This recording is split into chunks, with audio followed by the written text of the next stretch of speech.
Hi, this is Russell Page. I'm going to just start with an introduction today and then hand over to Pano. So first of all, hello everybody. I'm very excited about this tech talk today, not only because of what Pano is going to be showing you, but also because of the interest it's generated, which suggests that many of you really do wish that there was an alternative solution, and what you're going to see today that there really is an alternative.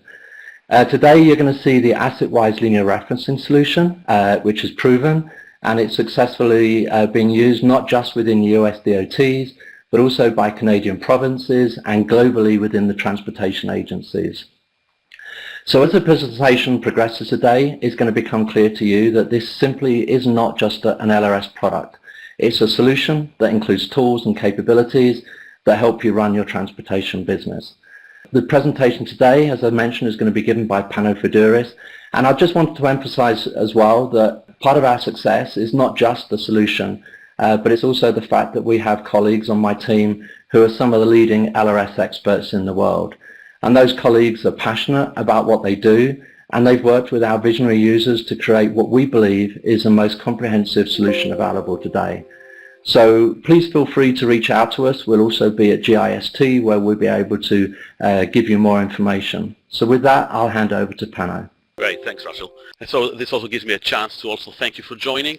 We decided to be a bit unconventional today, so we won't start with a slide deck or a demo. Instead, we will start with a short story, the story of Jeff. So without further ado, meet Jeff. Jeff is the manager of the GIS and Roadway Inventory Department at a state DOT. Jeff's team does a lot of GIS work, and they run a lot of GIS software and data and infrastructure, and they are really happy with what they can do in their GIS work, that is, but not happy with the cost and effort needed to support it. They have too much other real work to do. As stewards of the Enterprise Road Network and Linear Referencing Database, they have to model their road network connectivity and keep it up to date and submit it to the FHWA each year in ARNOLD. They collect the data themselves or help other data stewards to collect the assets, locate them on the network using different linear referencing methods. They need to have an accurate network and generate federal reports like HPMS, ADA, or MIRE, so they can keep the funding going from the federal government. And here's the problem. Their GIS runs short with data problems, something they call data shrapnels. Application development to fill the functional gaps is slow and expensive, and data modeling is an issue. The model keeps changing. Historical data is too hard to use.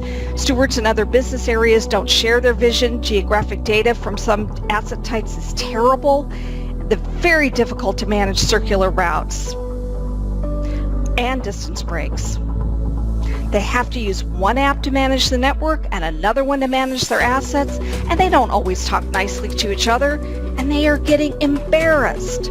They're not able to support the business requirements of the other teams in their organization, and things are getting out of hand. So what is Jeff to do? Is there no alternative? And then he hears rumors. Rumors that an alternative exists. So he embarks on a long journey to find out if these rumors are true. And he meets Bentley Software. Jeff is confused. Does Bentley do LRS? His GIS vendor tells him they're the only solution and Bentley Software is not as good, but how can this be true, given that other DOTs are using it successfully and don't have the same problems that he has? So he does what any good manager would do. He talks to these DOTs. And he's really surprised to find asset-wise linear referencing services, or AWLRS for short. And it's been around for 20 years with a worldwide user base, and it's web-based, and it's map-based, and it uses a topological network which will be required in the future anyway for federal reporting, which means it's physically impossible to get data shrapnels, easy to manage circular routes and distance breaks, and it can model multiple networks and multiple LRMs.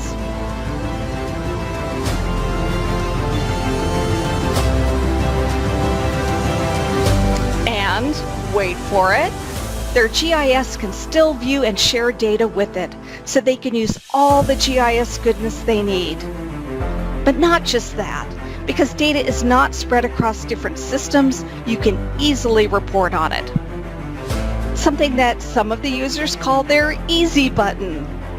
And also, using Bentley's common data environment, which is designed to share data with the design and construction worlds, they can seamlessly connect to other services for inspections, bridge management, work orders, etc.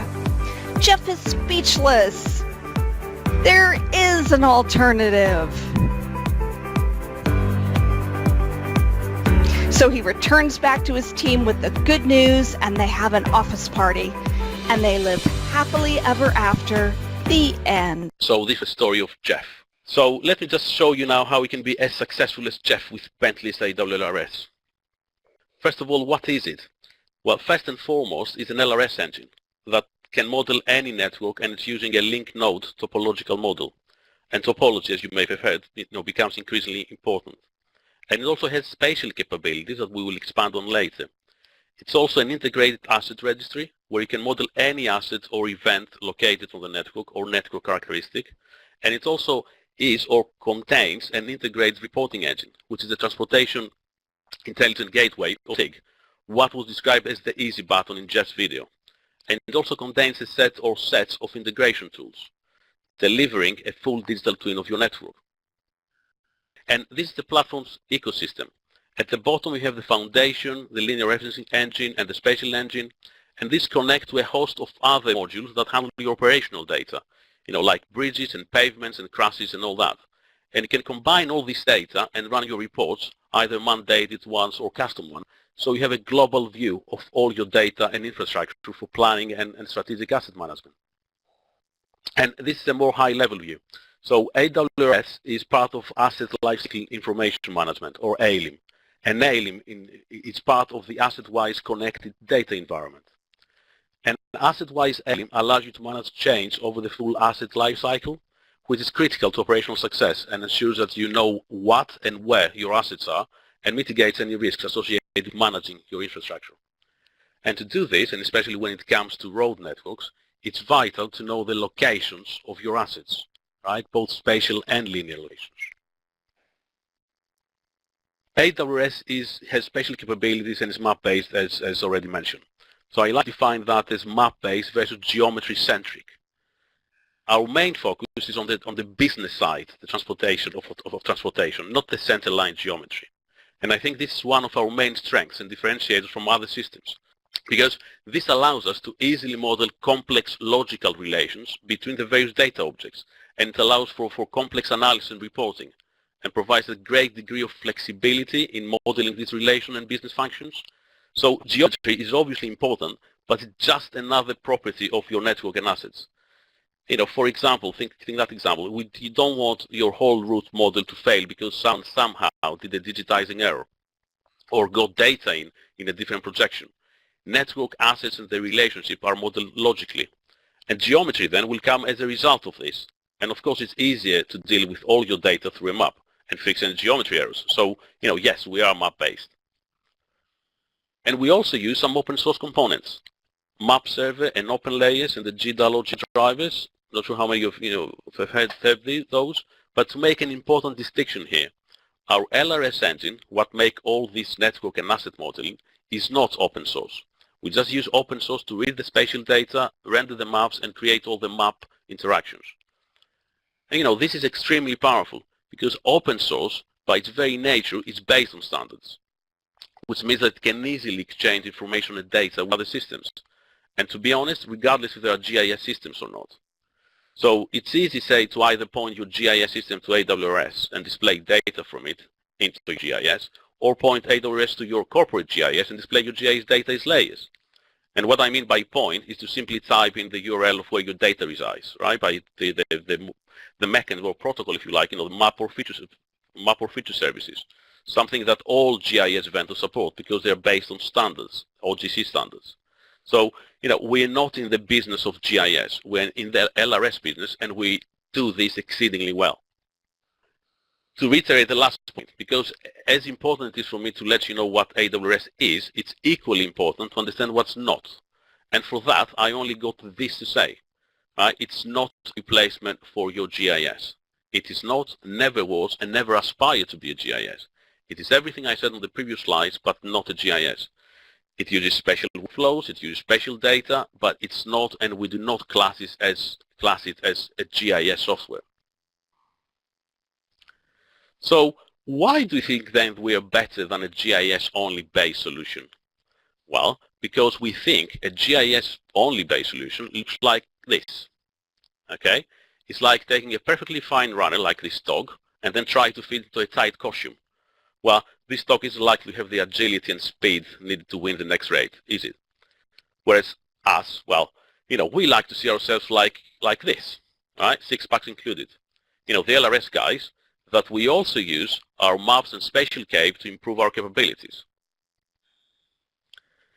And we also think we're better because, this is our main focus. This is what we do. And we're doing this for many, many years across the globe. And we're currently managing live, in production, millions of road networks and millions upon millions of assets. And last but not least, because everything we do is based on, our actual user requirements. We talk to our users all the time to find out what their pain points are and how we can help them in their day-to-day work. Because, we make software to fit their requirements and workflows, not trying to get them to fit their workflows into our software. And, here's another reason why we think we're better. Because our users tell us we are. And I would like to publicly thank here Heather and Justin. Thank you guys. So, I will just give you a minute to read them through before we go into a short demo.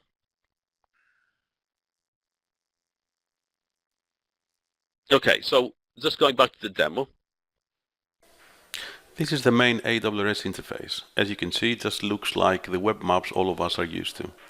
You got your navigation buttons, you got your zoom in, zoom out, you got your pan, you got your select tools, measure tools, all that. And then you got your layer control tool, where you can see all the layers that are available. And this can be all your network and asset types and any other layers that you have configured. And the list that appears here is based on your current user roles. So if you don't have a role for an asset or network type, it won't appear on this list. Now, I can have a great long list of these layers, and I don't want to work with all or view them all at the same time. Then once I do, I activate them by ticking each box. And you can see that here I'm displaying, sign bridges, federal functional class, parking, highway, the highways layer, my segments, which is my datum layer. And for each of these layers, I can move them around, move the order around, change the order, set that whether it's selectable or not, so it's legend, or check the transparency. Or I can see the full legend for all the currently active layers, like I'm showing here. So nothing terribly exciting here. Standard functionality that you'd expect from a web map. Where things are getting more interested, and you first realize that you're an NLRS application, is when I use my linear referencing measure tool. So if I click on that and then click on the layer, this will return all the linear offsets of all the routes that pass along my click point. And then one is bold, is my preferred LRM, what will be used as default for any locations. So as you can see, we click along Salmon River. And now I can use my search tools. So this is the quick search where I can just type in just free text. I can type any part of a network or asset attribute to query them. Or I can use the advanced search.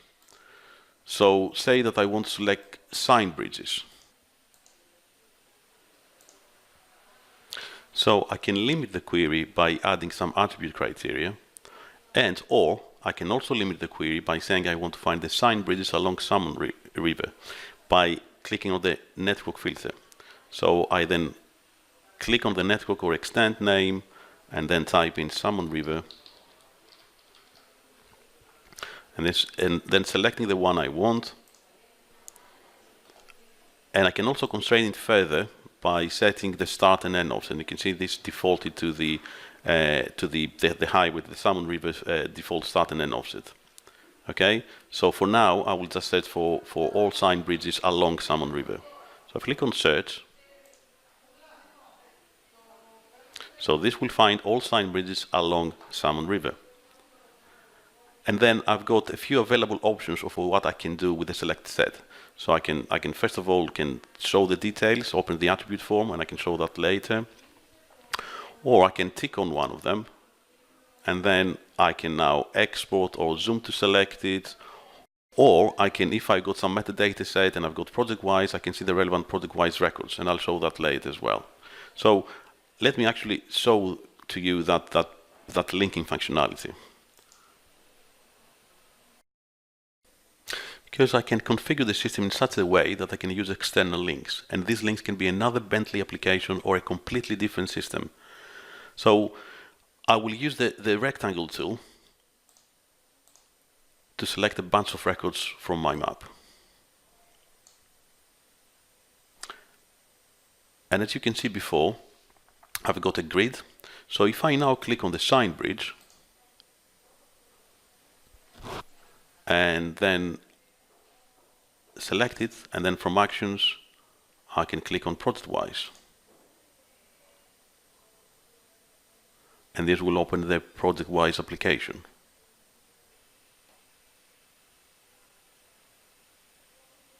Which this in turn will navigate to the folder in project-wise where I got my documents for this particular bridge. So back to the AWS application. This link functionality is available either from the results grid or from the actual form for its network type or asset type.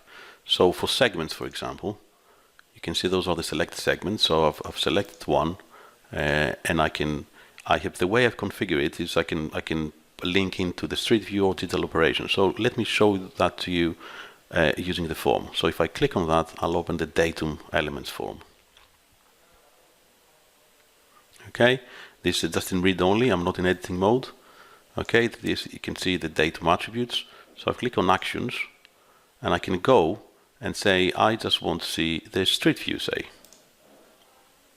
and this will open Google Street View. This is very flexible, and you can configure any link to any external system that can provide the URI. Okay, and this is where I am. Okay, so back on the AWS again.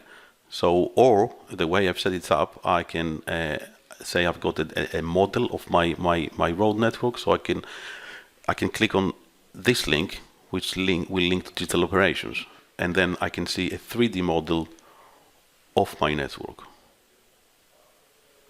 So obviously this is just a sample, but you can see that open digital operations, and I've got my 3D model here.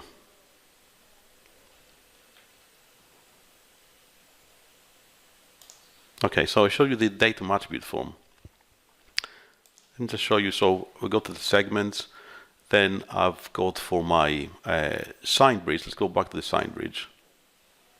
Again, same functionality. I click on the show details just to see the sign bridge attributes. And you can see I've got the attributes in there. Okay, and I also got the locations. Where is that located? And the default location will be on my preferred LRM, so it's highway. So we can see that's on Salmon River between 50.93, okay, start and end the same, or I can click and see the locations on the different route systems that I've set up. So this way it is on sign routes,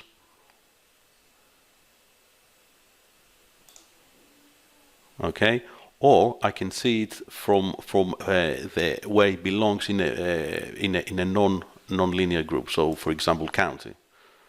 So that sign bridge belongs to Miami County. Obviously, no linear offsets here. Another example I would like to show you is for the highways form. So again, on my selected routes that we got here. So if I click again on show details, I can see the attributes for my route, okay, and then I can also see the members. Since this is a route system, I can see the members, the segment that make up this route, okay. So this is as far as the viewing the form, the attributes for each system. So what about this? It was all about navigation. So what about editing? Okay, so for editing, I can click on, by clicking on Start Edit a Layer, click on the Start Editing button, and now I can see all my layers that I've got privileges to. I got roles, so I can edit them. So I'll select my segments layer. So I click on that and click on Start Editing. This is my datum layer. And now I can see that the buttons, I've got some additional buttons here. The default one is the Edit button. So if I click on that and then click on my asset, on my segment, you can see I've got my radial menu here that pops up. That's a context-sensitive menu. And I've got different options. Okay, so I can like show the attributes and date.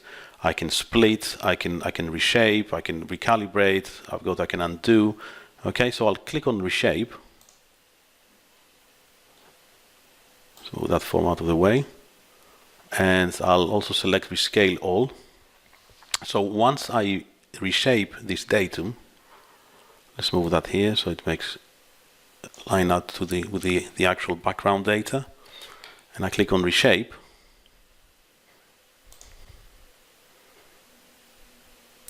What this will do will not only reshape the datum, but will also reshape all linked or connected objects like assets, any assets or any routes that are made out of this datum element. So if I click on Stop Editing, you can see that the map refreshes. Okay, and you can see that my new federal function class has been realigned as well as my sign bridge, as well as my datum, as well as any of all the routes that go through that point. And so this was a very, very brief introduction to the main AWS application and its capabilities. Let me talk about capabilities available in our product, right? As capability sets, we have the linear referencing capabilities, first of all, which means you can model any network, may it be road, rail, or ferry within our system. And you can also model different routes and route types. And it maintains, the link node topology logically. It's what we were saying before, which means that you can bring any in other networks and stitch them into your existing, as is the case for state and local roads. And as far as assets are concerned, again, you can model any type of asset, from your road inventory for state and local roads to intersections for Maya, to ramps and crosswalk using hierarchical assets, for ADA, to pavement layers, traffic statistics, and pavement condition data for its PMS. Okay, but not just what's on the road, but it's also what's underneath. And this is an example of the pavements form that displays all the condition layers for a piece of road at a specific cross-sectional position. So you can define any type of asset, and you can edit it within the same UI, I should add. Okay, and you can edit or create assets either one by one by, say, digitizing them, selecting them, and then filling or update their attributes, or update multiple assets in a spreadsheet-like fashion. So, which is, this is an example of a form we're working on now. So this is why you may note some styling changes. So where you've run a query, select some assets, and then you get this grid. Okay, so we can now click on each asset and edit the attributes, or you can press this button here, and then you get a spreadsheet-like form. We can quickly edit attributes and from different asset types. So next set of capabilities are integration tools. And I'll talk a bit more about TIG in the next slide, but we also have a CSV loader where you can load asset data, and the slide talks about logical data input. So for example, for assets that are located on the network, I can load the logical attributes, only including their linear location, and the geometries will then get generated automatically once they get into our system. And then it's special data loader, STL. So this is the module where you can use and load and stitch in network, for example, for ARNOLD. And I mean, this would require a whole tech by itself, and it's work in progress. So we'll be showing you a couple of screenshots in the next slides. So we already mentioned TIG. Okay, so using TIG and its ability for multi-asset dynamic segmentation, you can not only easily produce mandate reports like HPMS, ADA, or guidelines like Maya, but any kind of report. And it's easy also to do period comparisons. because you can run and create temporary reports that can help you with investment planning.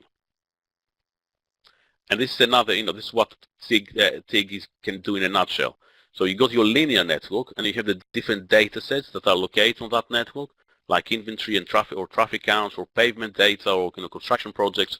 So what TIG allows you to do is aggregate and analyze all that data based on user input parameters, and then create reports, which can either be tabular or spatial formats, like in a shapefile.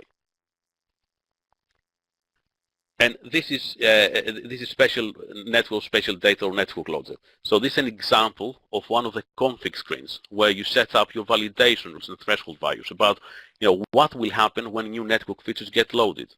So what happens if and you set different rules. So you get a rule of what happens when a geometry change of some percent gets loaded. What happens if there are attribute changes? What happens if there are new geometry? What happens to assets if new geometry overlay existing sections or segments that contain assets? Okay, what do? You indent the assets? What do you do in the previous one? Do you review the entries? Don't review the entries? You don't care about those? Or you set up, the automatic review thresholds. When should I abort? Okay, if I got, say, abort after the 60 errors are found, or attribute validation after 40 errors are found. So you can set all those thresholds.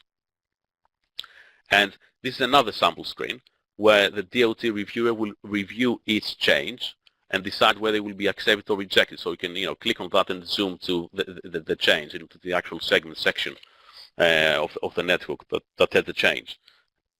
And you can see both the existing and submit network on the same map. Okay, so that was spatial network loader. And I'll finish a bit back to front just to give you an overall, with the last screen. That the last screen I'll show you is our new launchpad. Your entry point to the whole AWS ecosystem. So from here, you can have access to the AWS map and its configuration. You can have access to SD special data loader, to TIG, or any other module you may have installed. Many thanks for listening.